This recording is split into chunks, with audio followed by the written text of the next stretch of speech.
Welcome to Proclaiming Justice, a podcast from PJTN that focuses the light of truth on vital issues in today's headlines that impact every American. I'm your host, Laurie Cardoza-Moore, founder and president of Proclaiming Justice to the Nations, and I'm here to educate, motivate, and activate you to action. I want to arm you with the truth and the facts you'll need to fight and preserve our constitutional republic and uphold the Judeo-Christian values our nation was founded upon.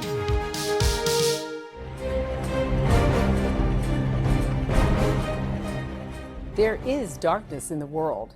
We are witnessing Bible prophecy becoming reality. Do we just stand by and watch? Or is God calling us to action?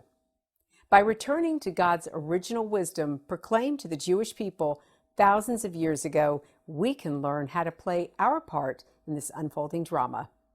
Join me today for a life-altering journey as we learn the finer points of ancient Jewish wisdom from Rabbi Shalom Denbo. Hello, I'm Laurie Cardoza-Moore, founder of Proclaiming Justice to the Nations, a nonprofit organization dedicated to educating and sharing the message of Christian biblical responsibility to the people and land of Israel in the face of a growing global anti-Semitism. Proclaiming Justice to the Nations was birthed to stop the silence, to wake up Christians and people of conscience to the realities of a world bent on destroying Israel and the Jewish people. On our program today, we're truly blessed to hear from Rabbi Shalom Denbo about his recent book titled 7 Traits: How to Change Your World. It focuses on timeless Jewish wisdom, which he considers are the keys to unlocking our full potential as human beings. While a young man, Rabbi Denbo traveled to Israel, where he learned from his teacher, Rabbi Weinberg, that each one of us has the power to transform ourselves in order to change the world into what we dream it could be. And although this timeless wisdom was first taught to our Jewish brethren, we can use it to attain more clarity, dispel inner doubts, and pursue a vision of living up to the infinite potential that God has planned for us. But Rabbi Denbo says that we must do our part, and he explains just how to do that. My name is Shalom Denbo, and I'm a rabbi here in Southern California, Los Angeles. I originally grew up in New Jersey, and I grew up as a non-observant Jew. I was not religious, but I had a very strong Jewish identity. And it wasn't until my very late teens, early 20s that I started to explore my Jewish identity from a religious perspective. And I ended up traveling to Israel and meeting a rabbi, and his name was Rabbi Weinberg, who changed my life and embarked me on this mission to share Jewish wisdom with as many people as I can. One of the things that he taught me was that every human being desires to be great. It's an innate desire that we all know that we have infinite potential. We all have a desire to know that we matter and that we're making a difference in the world and that our life is not insignificant. And every single one of us knows that we're not living up to that potential. But we aspire to it, and we have to figure out how can we capture that. Ultimately, we all want to change the world. And he shared with me the tools necessary for us to change the world. And as he was getting older and we were told that he was dying, I wanted to hold on to the wisdom he shared with me. So I wrote this book called The 7 Traits. And these 7 traits are really the tools to help us figure out what it is we want to do in the world and how to go about doing that. Do you see, we all know, as I mentioned earlier, we know we're not living up to our potential. We know that we're living lives that are mundane, and yet we know that it could be so much more. And I spoke about in the book because I love movies. It's you know, when I was really young, I just wanted to be famous. That's really what I wanted, and I thought the way to be famous was to become a movie star. And so I grew up just loving movies. When we watch on the screen a person that in the beginning of the story, that's me, Because it's always some person, it's always some character who's in a situation that it's not going right, there's something wrong, his boss is upset at him, her husband's not treating her right, the world's not right. And then all of a sudden, they put on the costume, they put on the mask, and they become something so much more. And we go, that's it. And that's why I read somewhere that the biggest grossing comic book is not Superman, it's Batman. And I wondered at first, why? Superman, to fly, to stop a bullet. No, you see, because Superman comes from some far planet, Krypton. I don't come from Krypton. I come from Cherry Hill, New Jersey. But Batman's a human being. He doesn't have any special powers. Okay, he's a billionaire, because that's what we all want to be. But he's Bruce Wayne. He's an orphan. Nobody gets him. He's me. And he puts on a mask, and he becomes someone who changes the world. And that's what I want. And you see, Jewish children, we grow up with these stories. So many Jews, they know that we're superheroes. Every one of us is a superhero. But they lost the idea that the reason we're a superhero is because we have a spark of the infinite. We have the spark of the Almighty in us. What I spoke about in the book, but change your world. You can build this dream, and if you dream it, you can make it become true. That was created by the Jews that built Hollywood, because it was this idea that an outsider saw the world in a way that was different, in a way that was much more than it is, but he saw the way it could be. And that's the same thing with comic books. The comic books were all writers that saw the world in a way that was limited. And yet the world could be so much more, if only we could figure out how. And that's something that is taught. That's part of the whole Judeo-Christian concept, that we're here to change the world. The concept of tikkun olam, we're told. This concept that the world's created imperfect, and we're here to perfect it. And the way we fix it is by embracing responsibility. You know, that's the second of the 7 traits, is to know that I'm here to take responsibility for the world. I have to change the world. We say in Hebrew, Bishvili nivra ha'olam. The world was created for me. Not for me to indulge, but for me to own it and change it. That's Charlie and the Chocolate Factory. This beautiful factory where everything is for you. Whatever you see, you can eat. But he brings in 5 children. You notice all 4 of the 5 come in with a bad character trait. There's ego, there's indulgence, there's selfishness, there's all these traits. And they all end up, there's a brilliant line in the movie. Gene Wilder character Charlie is upset about the children. And Willy Wonka says to Charlie, don't worry, they will all leave exactly the way they came in. Hopefully a little wiser. That's us. We go through life and we either stay the same or we become wiser. Charlie's the only one who says, this isn't about me. And he goes and he gives the gobstopper back. And as soon as he does that, he says, Mr. Wonka, I understand. And Willy Wonka says, Charlie, it's yours. In the book, I mentioned that Rabbi Weinberg said, give me 10 men, I'll change the world. I remember the first time I heard those words. And I remember thinking to myself, looking around, like from Top Gun, Tom Cruise's character, looking around. And his partner said to him, what are you doing? He's like, I'm wondering. What are you wondering? Who's number 1? And I remember vividly looking around, not thinking who's number 1, thinking who's going to be the 10? Because I want to be one of those 10. Change the world? Who doesn't want to be one of the 10 that would change the world? Could you imagine what it must have been like to be one of those soldiers holding up that flag at Iwo Jima? That iconic image? To know that that was you? To know that you were one of the soldiers that survived D-Day? A day that changed the world for the good.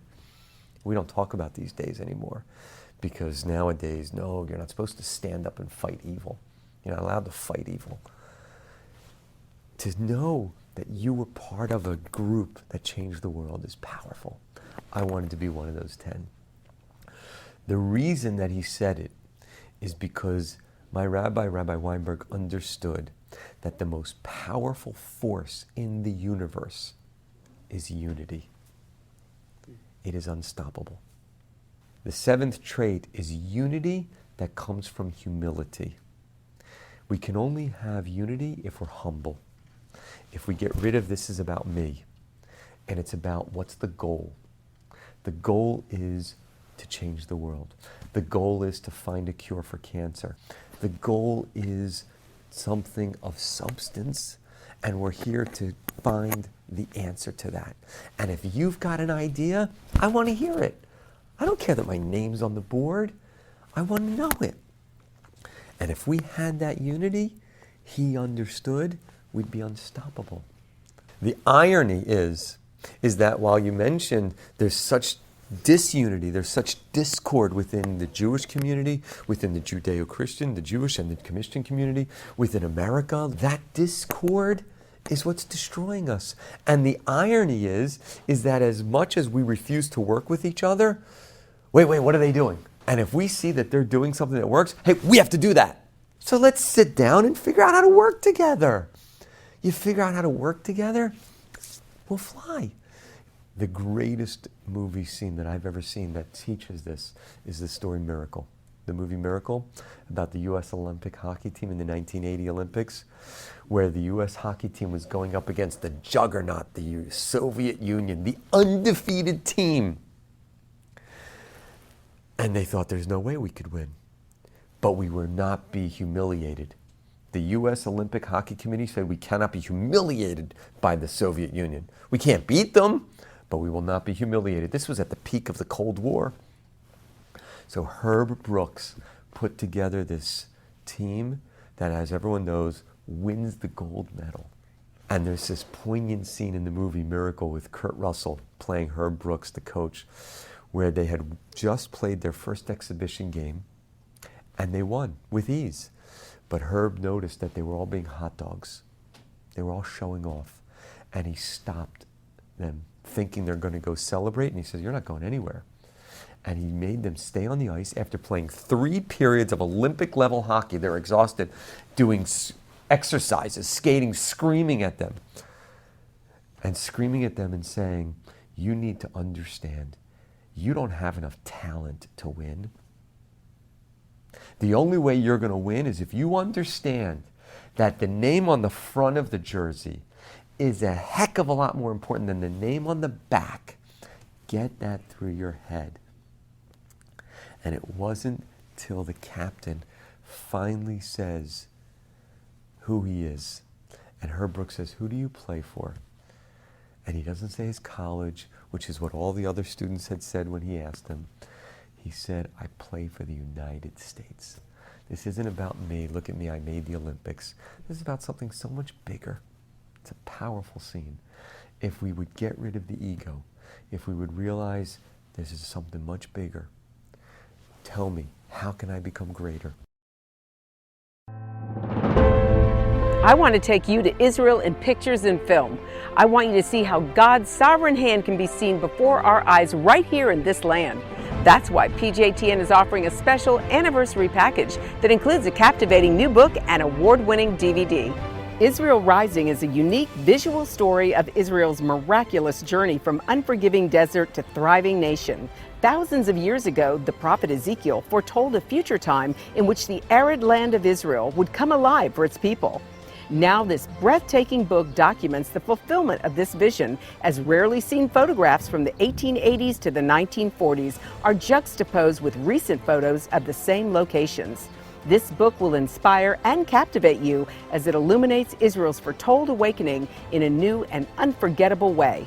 In addition, you'll receive the award-winning documentary, Israel Indivisible, The Case for the Ancient Homeland.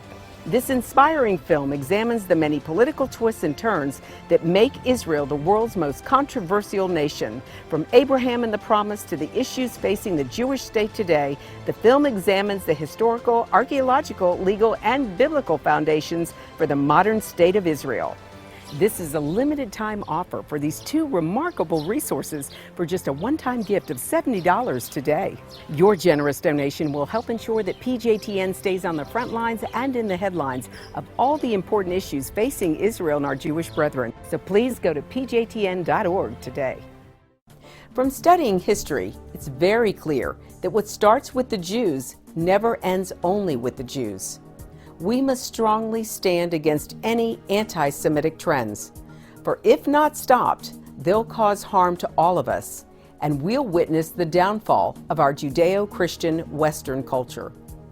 Today, many people say there's no longer a need for a Jewish state, that Jews around the world no longer need a place of refuge. But anyone who has heard recent statistics about the worldwide rise in anti-Semitism would never make such a claim. The reality is that neo-Nazi groups and Nazi sympathizers are increasing around the world. Surveys show that over 1 billion people in the world harbor anti-Semitic attitudes. Close to 50% believe that Jews have too much power in the business world, and 2/3 of the world's population has never heard of the Holocaust or believe the historic accounts of it are inaccurate. Don't let yourself be manipulated by evil people with a wicked agenda. When the self-serving villains are in control, good people from all religions suffer. Muslims, Christians, and all people of conscience should stand proudly and show respect for a country that gives so much to the world in so many ways. Do your part, do your research, and do what you can to make a difference. Because what happens in Israel does affect us all. This is not just a Jewish or just an Israeli problem. This is a problem for all humanity, for each and every one of us who believe in freedom and human rights. Learn more about what you can do at pjtn.org.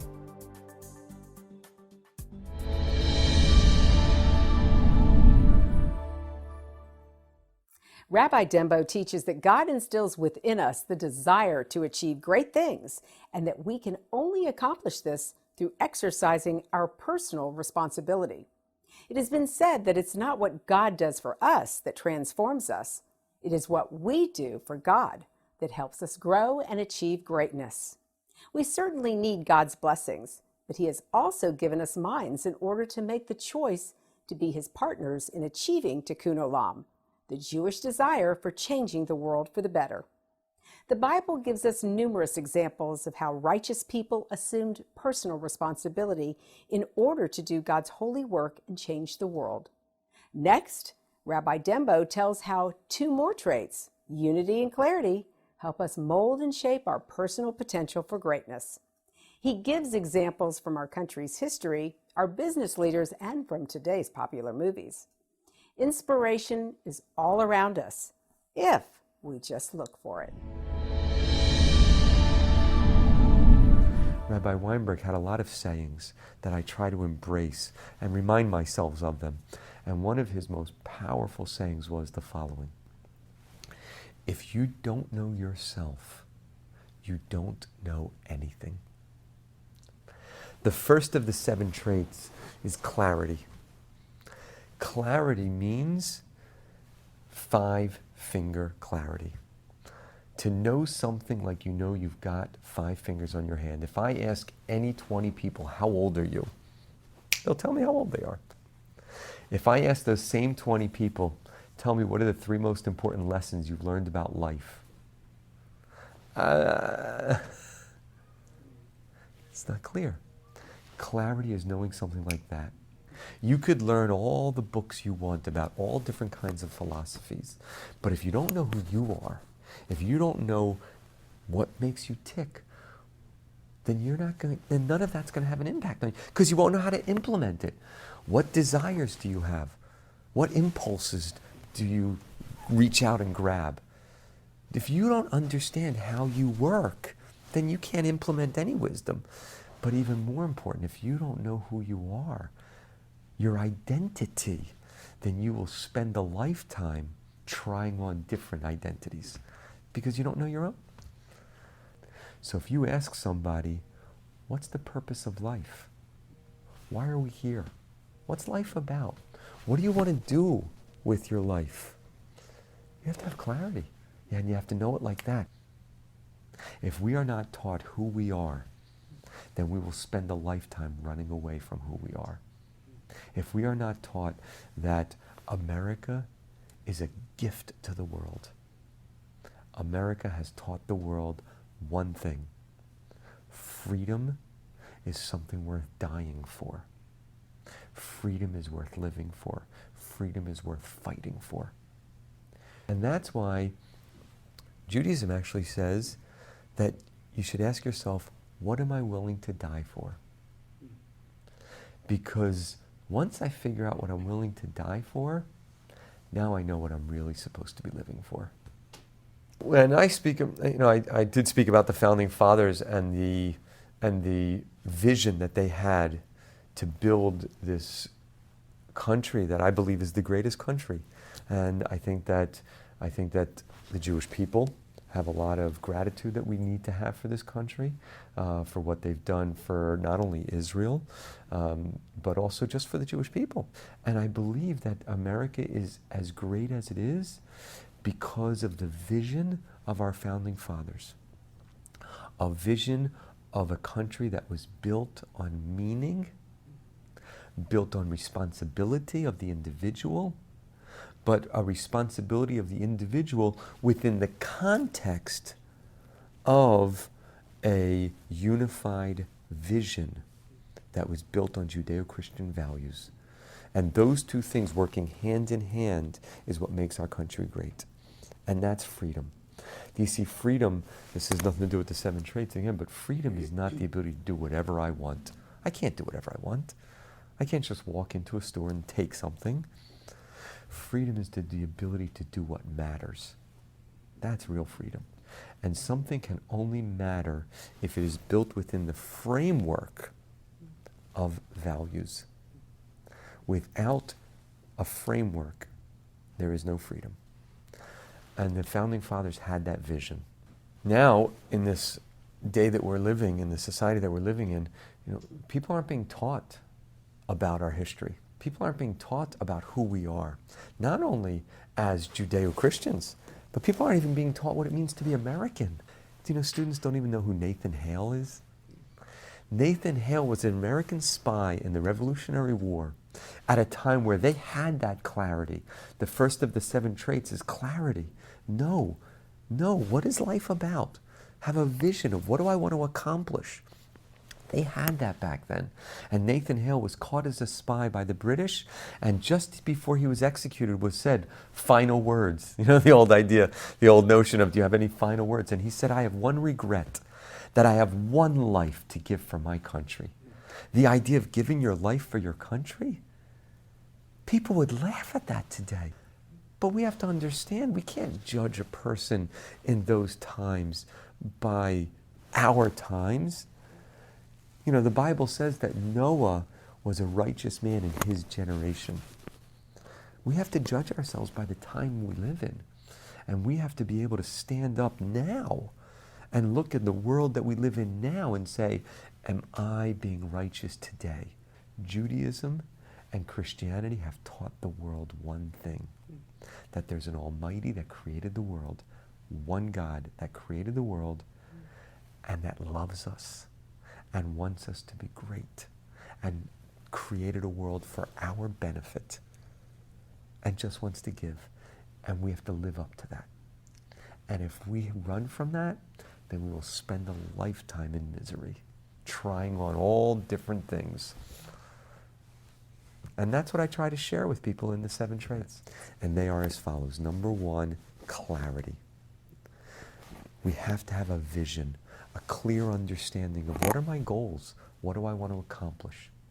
Number 2 is responsibility, and understanding that the buck stops here. No one's going to live my life for me. Number 3 is fear, a realization that life matters and my choices make a difference. The first step in becoming a mature adult is knowing that my choices are real. Number 4 is optimism. a belief and confidence in myself, but ultimately knowing that ultimately whatever was meant to be is what happens. And number 5 is joy. To be filled with energy and a thirst for life. Happy people make the world better. Number 6 is patience to persevere.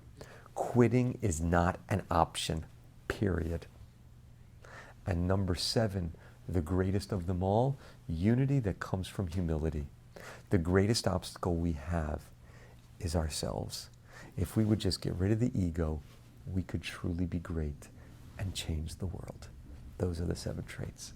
These 7 traits are specifically about how do I change my world. Whether I want to be altruistic and change the world on a global scale, which is what the Bible tells us we're supposed to do. We're supposed to take responsibility for the whole world. Or even if I just want to take responsibility for my own little microcosm, my family, my society, my community. And that's what I try to share with people in the 7 traits.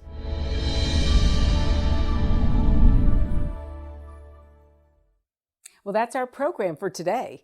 And I want you to know we appreciate your support. The time to take a stand is now. Be a leader in your community and in your church.